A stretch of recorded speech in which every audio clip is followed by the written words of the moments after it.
तो friends, welcome to my YouTube channel Rozgar with Goldy Chaudhary. Friends, आज हम करने वाले हैं सीटेट।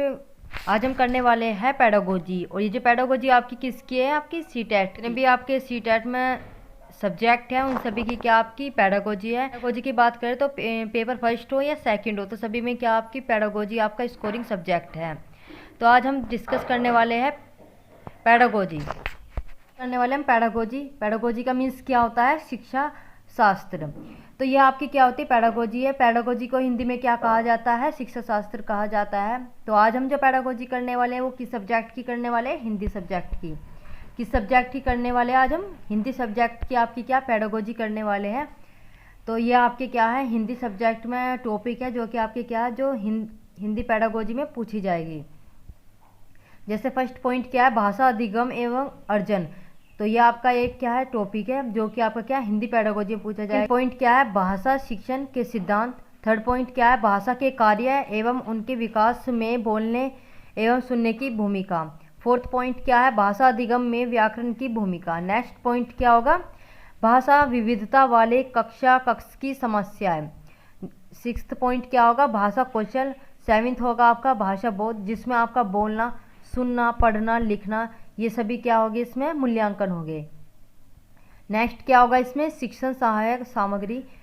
और लास्ट का क्या होगा? उपचारात्मक शिक्षण। तो ये आपके क्या हिंदी पेडागोजी के क्या आपके पॉइंट है, तो जिसे हम एक एक करके क्या है ये पॉइंट कवर करते हुए चलेंगे। करने वाले भाषा अधिगम एवं अर्जन। तो बात करते हैं हम भाषा अधिगम में। तो भाषा अधिगम में जो सबसे पहले पूछा जाता है आपसे भाषा के बारे में, क्योंकि अधिगम तो बाद में आएगा ना, तो पहले तो हमें भाषा के बारे में पता होना चाहिए कि लैंग्वेज क्या होती है। ठीक, तो ये पूछे जाते हैं जो मैं आपको अंडरलाइन करूंगी, तो वे सभी आपके क्या है एग्जाम के पॉइंट ऑफ व्यू से क्या इंपॉर्टेंट है। तो सबसे पहले पूछा जा सकता है भाषा शब्द की उत्पत्ति।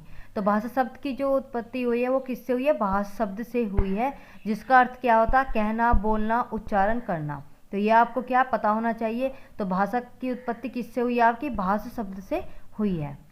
किससे हुई है? आपकी भाषा शब्द से किसकी उत्पत्ति हुई है? भाषा शब्द की हुई है, जिसका अर्थ क्या होता है? कहना, बोलना और उच्चारण करना।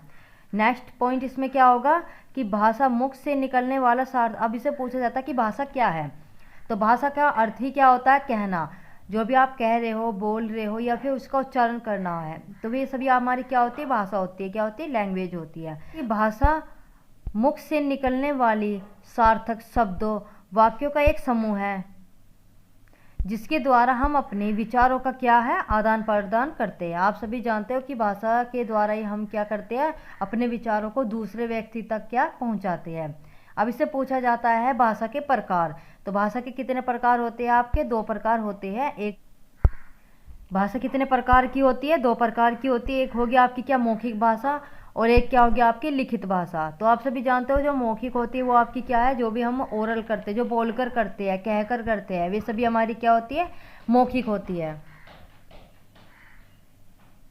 जबकि लिखित क्या होती है?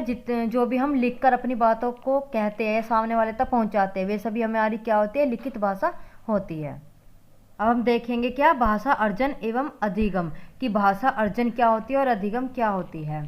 ठीक, तो यदि बात करें हम भाषा की, तो भाषा में क्या होता है कि भाषा एक अर्जित संपत्ति है। कि पूछ सकते हैं आपसे कि भाषा क्या है, आपका अधिगम होगा या फिर अर्जन होगा। तो भाषा क्या होती है? आपकी एक अर्जित संपत्ति होती है, यानी कि इसे पृथक संपत्ति नहीं कह सकते। ठीक, नेक्स्ट इसमें क्या होगा पॉइंट कि बच्चा 3 प्रकार से भाषा अर्जित करता है। तो ये भी पूछ सकते हैं। तो बच्चा जो है भाषा कितने प्रकार से अर्जित कर सकता है? तो 3 प्रकार से कर सकता है। फर्स्ट क्या होगा आपका? अनुकरण के द्वारा। सेकंड क्या होगा? अभ्यास के द्वारा। थर्ड क्या होगा आपका? पुनरावृत्ति के द्वारा। तो इस तरीके से क्या आपका भाषा का भी क्या होता है? विकास होता है। अनुकरण के द्वारा भी, ठीक, अभ्यास के द्वारा भी, और पुनरावृत्ति के द्वारा भी क्या है? भाषा का क्या है? विकास होता है। अब जैसे इसमें दिया गया है कि भाषा क्या? अर्जित संपत्ति। अर्जित संपत्ति का मतलब क्या होता है कि बच्चा जिस माहौल में रह रहा है उससे, जैसे बच्चे का क्या जन्म हुआ है, वो जिस माहौल में रह रहा है, उसने उस टाइम पे जो भी लैंग्वेज सीखी है, तो वो क्या होगी? आप उसकी अर्जित संपत्ति होगी। यानी कि उस पर कोई फोर्स नहीं दिया गया है कि आपको क्या यही लैंग्वेज सीखनी, जो भी उस जो माहौल में मिली है, या उस वातावरण में मिली है, या फिर अपने घर से, परिवार से, विद्यालय से, जिससे भी मिली है क्या भाषा, तो वही इसकी क्या होगी? जो अर्जित संपत्ति होगी। और उसे कौन सी भाषा कहा जाता है? मातृभाषा कहा जाता है। जो बच्चा जो स्टार्टिंग में जो भी भाषा सीखेगा, चाहे वो इंग्लिश सीखे, हिंदी, उर्दू, कुछ भी सीखे, वो स्टार्टिंग में जो भी भाषा अपने माहौल के द्वारा सीखता है वही सभी क्या होती है? उसकी अर्जित संपत्ति होती है और उसे क्या कहा जाता है? मातृभाषा कहा जाता है। नेक्स्ट पॉइंट देखते हैं, भाषा अधिगम के महत्वपूर्ण बिंदु। तो भाषा अधिगम के अधिगम का मतलब क्या होता है? लर्निंग का मतलब कि जो अधिगम से आपके पॉइंट क्या क्या निकलते हैं। तो इसे पूछ सकते हैं कि भाषा एक नियमबद्ध व्यवस्था है। ये किसकी बात की जा रही है? अधिगम के अंदर। क्योंकि जो आपका अर्जन क्या था? आपका संपत्ति था, जो कि क्या जन्म के बाद ही बच्चा जो बिना नियमबद्ध, मतलब उस पर क्या कोई भी प्रेशर नहीं होता कि तुझे क्या ये भाषा सीखनी है। लेकिन अधिगम में क्या होता है? आपको जो सेकंड लैंग्वेज आपकी किस में होगी? अधिगम में होगी। क्योंकि जितने भी आपको कोई सिखा रहा है, दूसरा पर्सन जो भी आपको सिखा रहा है, वे सभी आपके किस में होंगे? अधिगम में होंगे। ठीक, अब इससे पॉइंट यही पूछ सकते हैं कि भाषा अधिगम क्या है? एक नियमबद्ध व्यवस्था है। ठीक, नेक्स्ट पॉइंट क्या होगा? भाषा निरंतर परिवर्तनशील है। तो ये भी पूछ सकते हैं भाषा क्या होती है? निरंतर परिवर्तनशील है, मतलब चेंज होती रहती है। आप अगर आज हिंदी बोल रहे हो तो जैसे आपको कहीं भी क्या जैसा माहौल मिला, अगर उसमें इंग्लिश है तो आप क्या उसे भी सीख लोगे। नेक्स्ट पॉइंट क्या होगा? भाषा का प्रभाव जटिल से सरलता की ओर होता है। तो ये आपको बिल्कुल ध्यान देना है। तो जो भाषा है, जो लैंग्वेज का जो प्रभाव है, वो कैसा होता है? आपका जटिल से सरलता की ओर होता है। किससे होता है? जटिल से सरलता। आपको ये नहीं करना सरलता से क्या है? जटिलता की ओर है। ये किसकी बात की जा रही है? अधिगम की ही बात की जा रही है। क्योंकि बच्चा क्या होता है? अब ये जटिल से सरलता की ओर मतलब क्या होता है? क्योंकि बच्चा स्टार्टिंग में क्या होता है? भाषा उसकी क्या होती है? अर्जन होती है। स्टार्टिंग में वो अपने माहौल से जो भाषा सीखता है, वो सोचता है कि सभी कार्य क्या है, वो अपने माहौल के अकॉर्डिंग ही, जो उसने अपनी जो स्टार्टिंग में जो भाषा लैंग्वेज सीखी है उसी के अकॉर्डिंग क्या है, वो सभी वर्क करे। लेकिन उसे क्या है कि जैसे वो या किसी संस्था में या फिर किसी स्कूल में भी गया है, लेकिन उसमें क्या है कि उसकी जो वो लैंग्वेज है, जो उसकी जो मातृभाषा है, मदर टंग है, उस पर कहीं ना कहीं क्या कंट्रोल किया गया कि आपको क्या ये लैंग्वेज नहीं करनी है, आपको क्या जो आपको ये इस लैंग्वेज पर क्या ध्यान देना है। तो वो आपका क्या है? अधिगम है, क्योंकि टीचर क्या उस लैंग्वेज को सिखा रहे हैं।